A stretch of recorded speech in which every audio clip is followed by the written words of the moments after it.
Introduction to welding. Introduction. Ever since our early ancestors starting making ornaments out of gold thousands of years ago, metal has played an important role in the lives of all people. Just take a second to look around and think about all the various kinds of metal that are nearby. Dozens, if not hundreds, of metal items are probably all around you, and the items that aren't made out of metal were likely manufactured by using metal equipment. By and large, metal is tough stuff. That's one of the reasons why it's so useful, of course.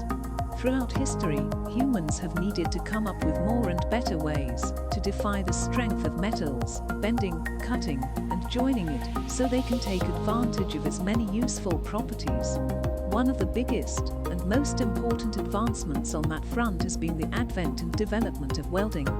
Welding allows humans to connect pieces of metal in remarkably strong, sturdy ways, and it has opened up seemingly endless possibilities for what people can do with metallic materials. This module introduces you to all things welding, including its importance, the materials, equipment, and methods you use to accomplish it, and the need for safety precautions while doing it. In addition, the chapter gives you a glimpse into welding's crystal ball. Why welding matters. Welding is the process of using heat to join metals.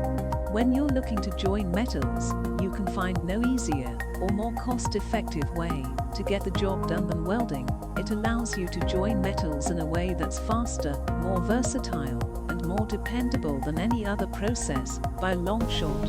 And no, using duct tape doesn't count, because that's not really fixing anything. The availability and cost of so many of the items you depend on every day are kept within your reach because of the widespread use of welding processes. Just how prominent is welding? The uses of welding break down into two very broad categories: fabricating and repairing. The following sections offer a little more detail on both of those divisions. Fabricating metal products. In welding, fabricating simply means that you are taking pieces of metal and welding them together to create something new. That can be as simple as welding a few pieces of metal together at a 90-degree angle to make a pair of bookends in the welding shop you set up in your backyard, or as complex as using underwater arc welding to help build a section of submerged pipeline off the coast of Angola. Don't worry, you can expect a lot more of the former than the latter in this course.